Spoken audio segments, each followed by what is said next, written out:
Hey everyone, it's Kate here, and I am so happy that you have decided to join me today for this Plan With Me Prep for the School Year series that I'm going to be putting on for you. There's going to be a lot of great videos coming out, so if you're not already subscribed to this channel, make sure that you hit that little subscribe button down below with the bell. I upload my videos at 4 p.m., but the days are not consistent. So definitely the bell will help you with that. So we're gonna be starting with interactive notebooks. Now, our main focus at my school for 3rd grade is writing. So mine is an interactive writing notebook, but honestly, you could do it for science or math, social studies, reading. You really could do it for whatever you like. So you need to think about the materials that you're gonna need. So I like these composition books. So the wide ruled one, I got them at Walmart. They were 50 cents. I got them at the beginning of the year, so that helps if you need notebooks. 50 cents for a notebook is a pretty good deal. These are sturdy. They'll hold up for you. And then you've got your papers inside. Okay, so you're gonna need the notebook. You're going to need some sort of tab system. Now, you don't have to get these polka dotted ones. I'm sure you can find tabs that are a little cheaper. But what I like about these is you have 3 different colors. So for me, in our interactive writing notebook, we have 3 different parts that we need to section off. So that's why I chose the one with 3. But if you have 5, find one that has 5 different colors. And the reason that I like it to be different colors is it makes it pretty easily identifiable. Okay. The other reason I like these Avery ones here is you can write down on this part. Because I have 54 students, I'm gonna need to get actually 7 more of these. So I have enough to do 8 notebooks with you today, and then I will have to do the rest at a different time when I get more of these. And then the last thing you're gonna wanna get is duct tape. I would not suggest washi tape. I would do like a masking tape or a duct tape of some sort. And the reason is that if you have multiple notebooks for your students, some students are gonna have a hard time knowing which notebook to pull, okay? So the more obvious you can make things for them, the better. You know, I could say pull out the one that has the tabs, right? And if their notebook has tabs, that might be easy for them to remember. But if I say pull out the notebook with the tabs and the blue masking tape, or your green, whatever color it is, they're gonna have an easier time finding what they need. Now, the idea behind this is you wanna section off. So for me, I need 3 sections. There's 100 pages, so I'll do about 33 sections, 33 pages per section. And then on that, I'm gonna go ahead and I'm gonna write down what each section means. And then when the students come in, this is already done for them. The biggest mistake that you could make is, and I've done it, so I'm gonna tell you why it's a mistake, is telling the students, like, I did this one year, you guys, count 33 pages.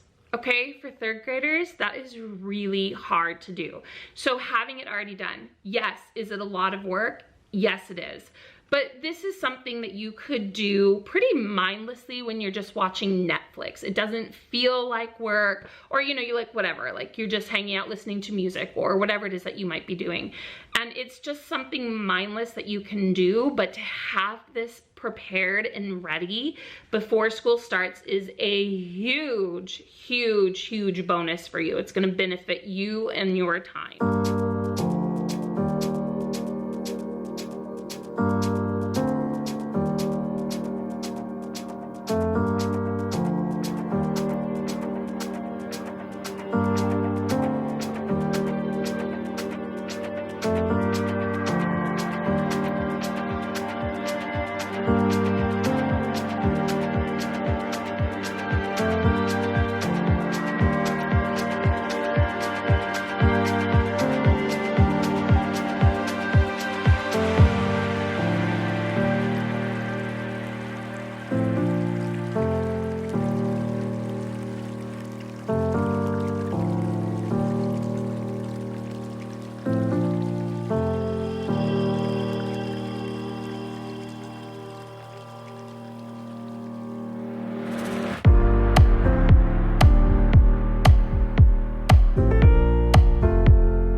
I'm gonna walk you through this a little bit. It has 3 tabs.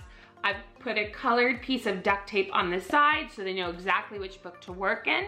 And then I just wanted to say that originally I had bought some Avery labels and I was gonna type their names onto it and then print it out and stick it on here. Well, then I thought about it and I'm like, that's such a waste of my time when I can just give the kids a Sharpie at the beginning of the year and they can write their name and it's done like within 30 seconds. So I'm gonna wait and let the kids write their name on it. It also then, I think when they put their name on it, it puts a little more investment into it, that they actually did something, right? That it wasn't just handed to them. So it feels maybe a little bit more collaborative. I did choose to use duct tape versus masking tape just because I wanted something that was gonna just stick on there. Granted, once it's on there, sometimes you can't get rid of those bubbles, which is like killing my perfectionist heart. But I mean, the reality is at the end of the year, we know that probably 99.99% of the kids are just gonna toss theirs. Like there's that 1% that might hang on to it, but are they gonna hang on to it for life? No. So does it matter if there's a bubble? Not really. All right, you guys, the other thing that I did wanna ask you is I was thinking, so it's 3rd graders and I think they, you know, they struggle to remember things, right? So I put down here narrative, informational, and opinion. But then like after I wrote it, you guys, I just thought it doesn't look good next to each other. And I think in all honesty, it would be easy enough for me to tell my kids like, hey, we're working in the pink tab or we're working in the blue tab. The whole reason I tabbed this was so that it would be easier for kids not to lose their page, lose their place, things like this, because I would have kids sometimes just like flip like 10 pages and then, you know, things would be all over the place. So that's part of the reason I tabbed it. But what do you guys think? So let me show you. This is what it looks like with a tab, with the label on the tab. And this is what it looks like without. What do you think looks better? Like this one, right? Like I think this looks better. I don't know. What do you guys think? Leave me a comment down below. Let me know what you prefer. Like, I don't know, the black next to these bright colors, like I just don't think it really goes that well. I just really like how clean that looks and I think it'll be easy for my kids. So you kind of know which way I'm leaning, but if you have a good argument for the other, let me know. Luckily, I should have like 1 extra so I can pull these off because I wrote it in Sharpie, so of course it's not going anywhere. Anyway, I hope that this was helpful. This is definitely one thing. I am not done with these by any means. I've done 15 out of 54. The other ones are in my classroom, so I have to wait till I can get in there to be able to do this. And then the other thing that I'm gonna do is, because I have 27 in one class and 27 in the other, sometimes my kids put things in the wrong cubbies. So 27 will be red and 27 will be yellow. In fact, I might even make an extra for myself. So I'll do 28 and 28. So yeah, that is what is going on with these. I hope that you found that this was helpful. If you've ever wondered about doing interactive notebooks or like having a notebook, tabbing it out like this, I think will save you a lot of stress and a lot of agony. Trust me, it used to be really a waste of time, like of our class time last year, because I would have kids who'd be like, where are we? And I'd have to like spend a good minute or so like helping kids find the right place. And anyway, so if you liked this video, you know what to do. Give it a big thumbs up. Definitely give it a thumbs up. That helps my channel out tremendously. Share this with others, like even if you do it by word of mouth or you share on your social medias. I really am hoping that this Plan and Prep With Me series is helpful. I know a lot of you are already in the midst of going back to work, so I'm gonna try to get out as many videos ahead of time for you. So definitely share it with others. And if you are not subscribed, you know what to do. Hit that little bell and the subscribe button, and I'll see you in the next one. Bye.